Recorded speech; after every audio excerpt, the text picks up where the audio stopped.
is here to respond. FBI Deputy Director, old friend of the program, Dan Bongino's back. Dan, great to have you. Thank you for taking time. We appreciate it. Okay, I think one of the big takeaways from today is you did not find any new evidence. It was all there, had been there for the longest period of time. The only difference between you and Director Wray and the Biden DOJ is they did not prioritize it. Why? And I know it wasn't easy to solve, but you did it in 8 months. Yeah. Sean, I don't know what the hell this prior leadership team was doing outside of, targeting political opponents, weaponizing the FBI, destroying its reputation, embarrassing agents that are doing really good work out there, catching terrorists, CCP spies, and everyone else. It's almost like they were intentionally trying to decimate faith in institutions. It's horrifying. I don't know what they were doing. I can tell you what happened, though, when we got there, the director and I. My first meeting, I swore in, and I kid you not, probably 15 minutes later, and the people who are in the meeting know, I said, when I get in there, I want a full brief on this pipe bomber case on day one. And I looked at the case agent after getting a full brief on what they'd done, and they had done a pretty extensive amount of work. They had chased down, I think, thousands of leads, 6,000 plus interviews had been conducted, hundreds of tips, and it still was relatively stale, the case. And I grabbed the case agent on the way out, and I said, "You're going to get me this guy. You're going to track this guy down, and you're going to find him. You're going to get me this guy. I want him." And that started what's been almost a 9-month operation right now to make sure that we could get full accountability and transparency to the American public and find this guy. And today we did. But Sean, I have to add this because this is really important. You've heard all the cliches, team effort. You hear it all the time in sports. I said it today at the presser, but I want to emphasize this. This was a team. Judge Jeanine, Deputy Attorney General Blanche, people you and I know very well, AG Bondi. You cannot do anything in the FBI without DOJ process, subpoenas, drawn paper, search warrants, complaints, arrest warrants. Who do you think does that? It's not just us. We're the investigators. They're the lawyers. So that team, from day one, I told Pam and Todd, I said, hey, Cash and Cash could not have been more supportive. He's like, Dan, go for it. They said, whatever you need. And their attorneys over there were amazing on this case. So don't just throw the team effort thing out like it's just a standard cliche. I mean it. They really did a great job. New York Post reporting that this suspect, Brian Cole, had possible anarchist leanings. I have other contacts that spoke with people that lived in the neighborhood, that knew him. Any evidence at this point that you can tell us, any anti-ICE sentiment, any anti-police sentiment, any radicalization or evidence of radicalization that you and the team, to quote you, are finding and that you're seeing at this point? Well, the assistant director in charge of the Washington field office is an absolute manhunter. Darren, you saw him at the press conference today. In just the last couple of months, he's had to deal with the tragic National Guard shooting, Washington Safe Streets program. He's been dealing with this case and other public interest cases as well. I say that because this was a lengthy investigation. This did not just happen yesterday. We've been doing this for a while. As legal process starts to come out and filter out into the public space, you may see some more stuff tomorrow. I don't want to get ahead of it, but you'll see more. And I want to be very clear with the public. This is chapter 1 of a 10-20 chapter book. This investigation is not over at all. The investigation has just begun. We've interviewed the subject at length. We are still going through an enormous amount of process, accounts. So it would be very early for me to get out ahead of that on motive. I mean, obviously the motive was to drop a couple bombs and, that could have killed people. But what the actual ideology and motivation, I want to be cautious that this gets done correctly, and sometimes smooth is fast. You know, I don't know if you remember this. This is before you became the deputy FBI director.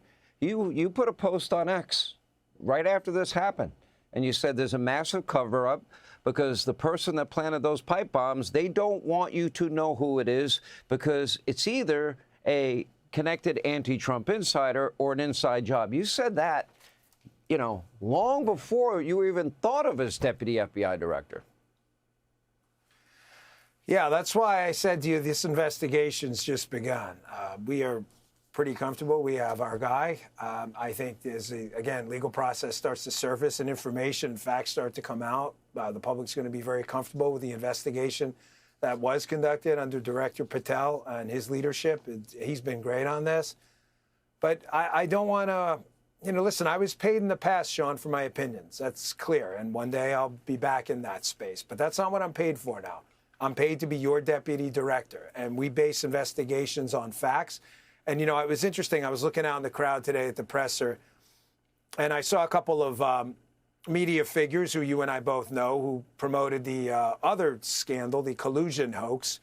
And I thought to myself, you know, the difference between us and them is, you know, we evolve. As information and new inputs come out, we can produce different outputs because that's what we believe in. We believe in facts and investigations guided by facts. There were people out there in that crowd, I'm sure still believe in this collusion fairy tale hoax.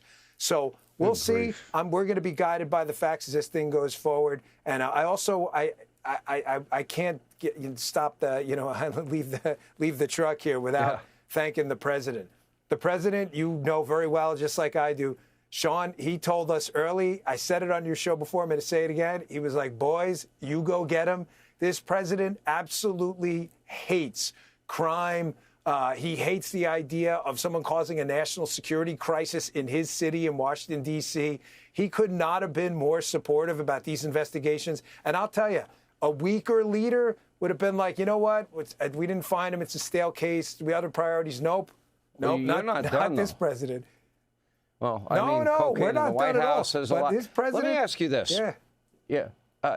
July 26, you wrote that what you have learned in the course of you becoming Deputy FBI Director has shocked you to your core, down to your core.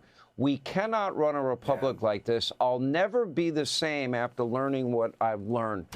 And I want to ask the question through this prism. And I texted you right after you put that out, and I said, okay, now you're scaring me.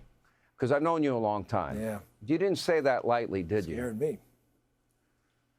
No, I mean, I never really told this story before, but I was sitting in the office on a Friday night. It was very late. You know, one of us is always a late and early guy, me or Director Patel. So it was, I don't know, it was 7 o'clock or so. And there was no one around. It was a Friday, and I was just reading some of the Crossfire stuff that, you know, we had seen. And I got to tell you, I was just horrified. I don't know, it's just stuck in my crud stuff. And I've written books on this. I'm pretty well versed in what happened in multiple books on this. But when you see it from the other side, it was just different. I mean, what these people in prior administrations did to this country, Sean, to, you know, decimate and destroy faith in these institutions. And I just hesitate to think of where we would be right now with a different president in charge.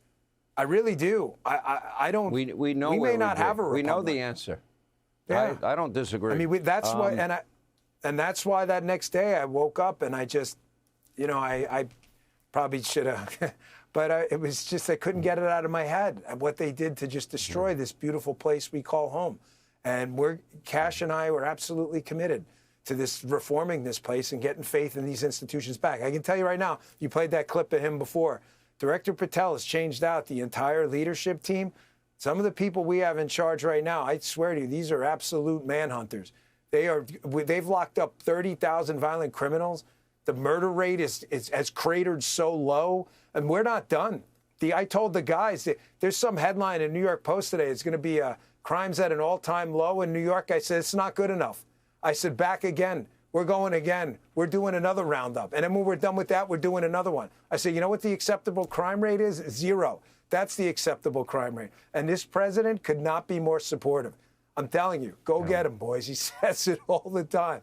And he means it. Wow. He drives around these. What do you think he's doing this for? You think he's doing it to get reelected? You think he's doing it for politics? These are blue cities. He hates crime. He can't. It drives him crazy. And he wants it solved. And Cash and I are committed to doing it. Well, I'm grateful, and I know many other Americans are grateful to the team and everybody that you mentioned. Dan, haven't seen you in a while. Good to see you. Thank you for being with us. Hey, Sean Hannity here. Hey, click here to subscribe to Fox News YouTube page and catch our hottest interviews and most compelling analysis. You will not get it anywhere else.